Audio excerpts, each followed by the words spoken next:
Taranath మురాలా YouTube ఛానల్కి మరోసారి స్వాగతం. ఒక కీలకమైన నిర్ణయం కేంద్ర ప్రభుత్వం తీసుకుంది. అయితే ఆ నిర్ణయం కేంద్ర ప్రభుత్వం ఏమి తన ప్రెస్ ఇన్ఫర్మేషన్ బ్యూరో ద్వారా ఏం ప్రకటించాల. వొడాఫోన్ ఐడియా వాళ్ళు స్టాక్ ఎక్స్చేంజ్కి, బాంబే స్టాక్ ఎక్స్చేంజ్కి మేము డబ్బులు కట్టాల్సిన 36,950 కోట్ల రూపాయల బకాయిలను షేర్లుగా మార్చడానికి కేంద్ర ప్రభుత్వం అంగీకరించింది. ఆ మేరకి ఒక లెటరు మీకు పంపిస్తున్నాం. ఈ మేరకు షేర్ల అలాట్మెంటు 36,950 కోట్లు కాబట్టి 3,695 షేర్లని, 10 రూపాయల విలువ గల షేర్లని 10 రూపాయలలాగే వాళ్ళకి అలాట్ చేయండి. 90 రోజులలో, గత 90 రోజులలో హయ్యెస్ట్ రేట్ ఎంత ఉంటే ఆ రేటుకి అడ్జస్ట్ చేస్తాము, లేదా 10 రూపాయలకే ఇస్తాము అని అందులో ఉంది. వొడాఫోన్ ఐడియా యొక్క రేటు ప్రస్తుతం 10 రూపాయల షేరు ₹6.80 ఉంది. గత 90 రోజుల్లో అది హయ్యెస్ట్కి వెళ్ళింది ₹8.04. సో ప్రభుత్వం 10 రూపాయలకు కొంటుంది, ₹6.80 ఈరోజు ఉన్న షేర్ని 10 రూపాయలకి ప్రభుత్వం కొంటుంది. దీని నేపథ్యం చూసుకుందాం. ఎందుకంటే మన ఛానల్లో టెలికాం రంగానికి సంబంధం లేని వాళ్ళు, కేంద్ర ప్రభుత్వ ఉద్యోగులు, రాష్ట్ర ప్రభుత్వ ఉద్యోగులు, పెన్షనర్లు కూడా ఉంటున్నారు కాబట్టి వాళ్ళకి నేపథ్యం తెలియటం కోసం ఏంటి చరిత్ర అనేది ఒకసారి చూద్దాం. టెలికాం కంపెనీలకి 1992-93 ప్రాంతంలో లైసెన్సులు ఇచ్చేవాళ్ళు.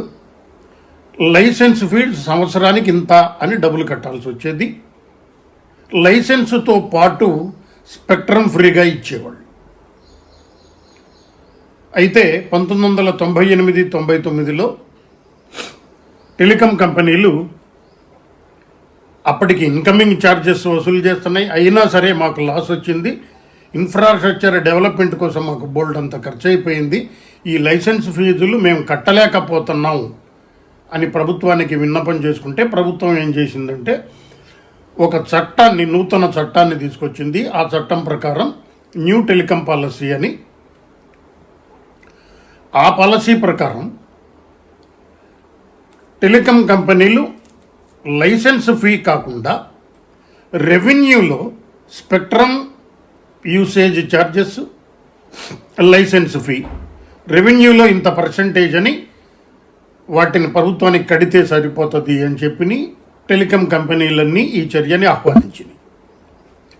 ఆ తర్వాత టెలికాం కంపెనీలు సుప్రీంకోర్టులో కేసు ఫైల్ చేసినాయి. ఏమనంటే రెవెన్యూ అని ప్రభుత్వం ఏదైతే చెబుతోందో అదంతా రెవెన్యూ కాదు, మేము కేవలం ఫోన్లు, సెల్ ఫోన్లు, బ్రాడ్బ్యాండ్లు వీటి మీద వచ్చిన ఆదాయాన్నే ఆదాయం ఉంటాం, కానీ స్పెక్ట్రమ్ షేరింగ్ ద్వారానో, టవర్ షేరింగ్ ద్వారానో ఇతరత్ర వచ్చిన ఆదాయం కాదు అని చెప్పి సుప్రీంకోర్టులో కేసు ఫైల్ చేశారు. 2019 అక్టోబర్లో సుప్రీంకోర్టు ఈ అంశంపై తీర్పు చెప్పింది.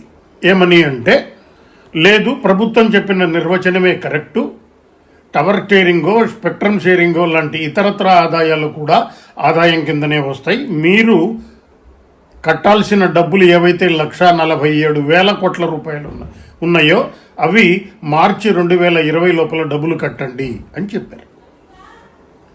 అయితే సుప్రీంకోర్టులో ఆ మరుసటి ఒక వారం లోపల టెలికాం కంపెనీలు మేము డబ్బులు కట్టక్కర్లేదు అని చెప్పి డిఓటీలో పనిచేసే ఒక డెస్క్ ఆఫీసర్ మాకు ఇచ్చారు. డెస్క్ ఆఫీసర్ అంటే ఒక సూపరింటెండెంట్ అనుకోండి, క్లర్క్ స్థాయి వ్యక్తి ఒక లెటర్ ఇచ్చాడు అంటే సుప్రీంకోర్టు ఆ అంశం మీద సీరియస్ అయి డిఓటీ సెక్రటరీని సుప్రీంకోర్టుకు పిలవాల్సి వస్తుంది, మేమంటే అంత నిర్లక్ష్యమా అని చెప్పారు. ఈ దశలో ప్రభుత్వం సుప్రీంకోర్టులో ఒక పిటిషన్ ఫైల్ చేస్తూ టెలికాం కంపెనీలు ఇబ్బందుల్లో ఉన్నాయి, వాళ్ళకి ఇన్ఫ్రాస్ట్రక్చర్ చాలా ఖర్చులు ఎక్కువైపోయినాయి, వాళ్ళు నడపలేకపోతున్నారు కంపెనీలను, కాబట్టి ఈ డబ్బులు కట్టడానికి 20 ఏళ్ళ అవకాశం ఇవ్వండి అని చెప్పింది. సుప్రీంకోర్టు ప్రభుత్వం యొక్క ప్రొటెక్షన్కి మేము వస్తే మీరే పిటిషన్ ఫైల్ చేయటం ఏంటి? మీరు వాదించిన దానికి వ్యతిరేకంగా. సరే, ఇవన్నీ కాదు, 10 ఇన్స్టాల్మెంట్లు ఇస్తున్నాం అని చెప్పింది. అయితే సెప్టెంబర్ 2021న ప్రభుత్వం ఒక నిర్ణయం ప్రకటిస్తూ 4 ఏళ్ల పాటు టెలికాం కంపెనీలు ఏ రకమైన డబ్బులు కట్టాల్సిన అవసరం లేదు, మేము మారిటోరియం విధిస్తున్నాం అని చెప్పింది. సెప్టెంబర్ 2025కి ఈ మారిటోరియం అయిపోతుంది. టెలికాం కంపెనీలు ఇప్పుడు సెప్టెంబర్ 2025లోపు వీళ్ళు డబ్బులు కట్టాల్సిన స్పెక్ట్రమ్ యూసేజ్ ఛార్జెస్ కానీ, లైసెన్స్ ఫీజులు కానీ, ఇవన్నీ డబ్బులు కట్టాల్సి వస్తాయి. రిలయన్స్ జియోకి సమస్య లేదు, ఎందుకంటే వాళ్ళు 2016లో టెలికాం రంగంలోకి వచ్చారు కాబట్టి వాళ్ళకి స్పెక్ట్రమ్ గొడవ, లైసెన్స్ ఫీ గొడవ లేదు. అయితే ఈలోగా ఇటీవల ఒక 2 నెలల క్రితం టెలికాం కంపెనీలన్నీ ప్రభుత్వానికి ఒక రిక్వెస్ట్ పెట్టుకున్నాయి. ఏంటి రిక్వెస్టు అని అంటే, మేము 1998 నుంచి ఇప్పటిదాకా కట్టాల్సిన డబ్బుల్లో వడ్డీ ఉంది, తిరిగి 3 నెలలకోసారో 6 నెలలకోసారో కట్టే మళ్ళీ దాని మీద వడ్డీ ఉంది, కాబట్టి మీరు ఈ వడ్డీ మీద రాయితీలు ఇవ్వాలని మేము అడుగుతున్నాం అని ప్రభుత్వానికి రిక్వెస్ట్ పెట్టడం. ప్రభుత్వం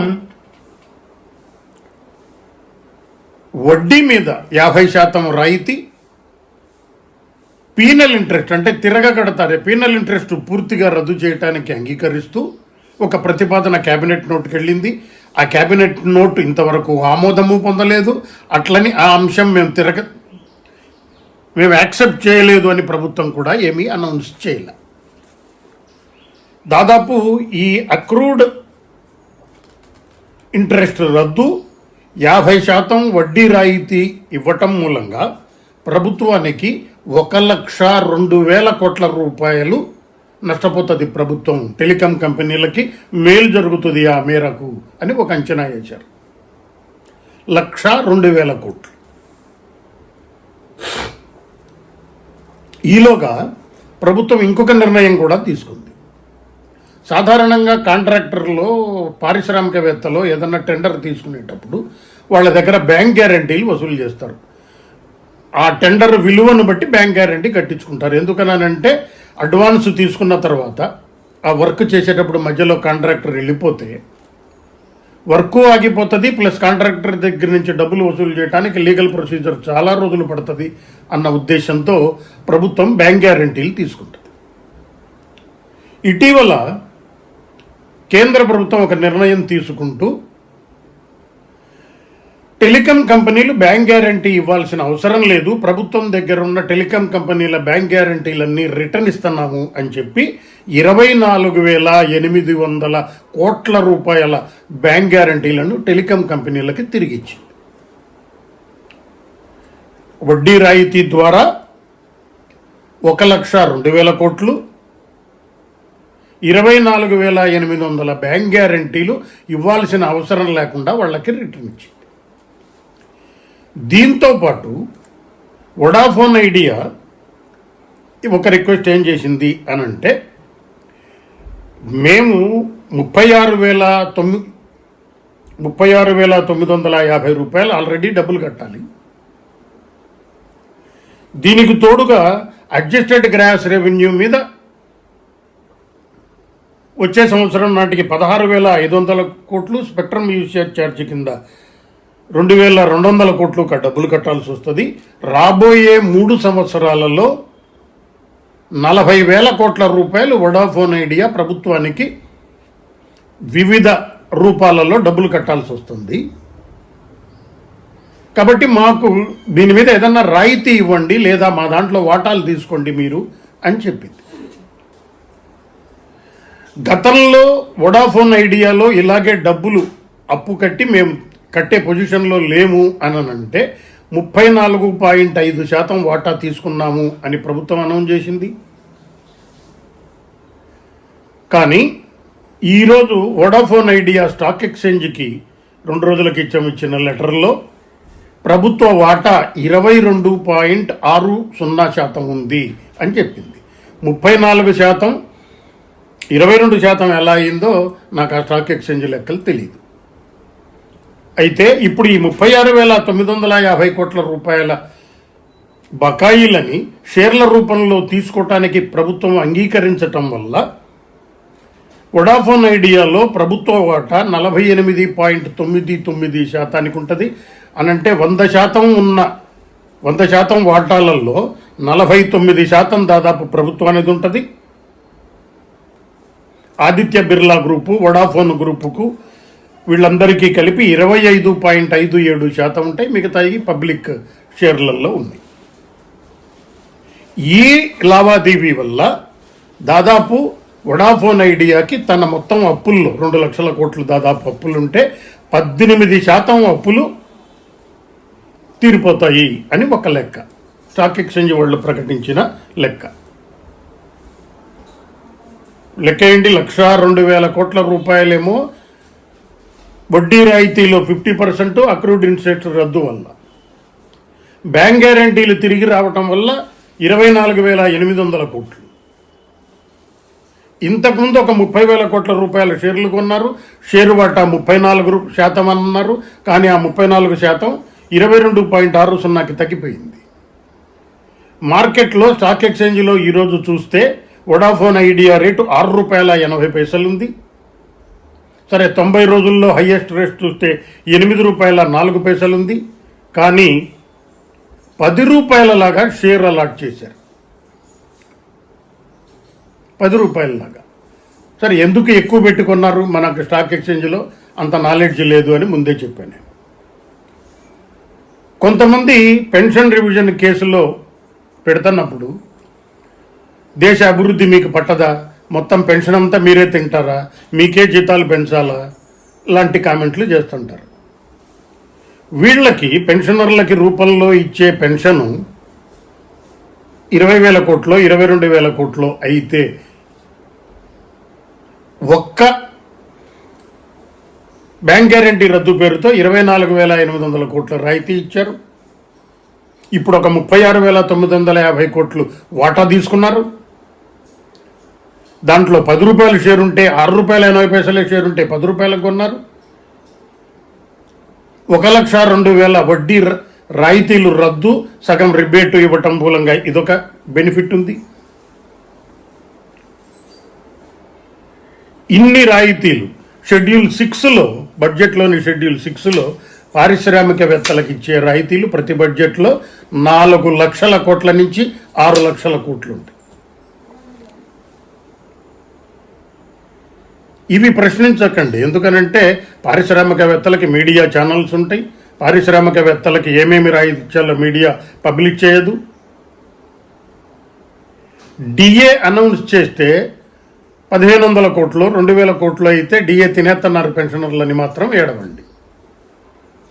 ఎందుకంటే 6 లక్షల కోట్ల రూపాయలు రాయితీ ఇస్తే మనకేం నష్టం లేదు.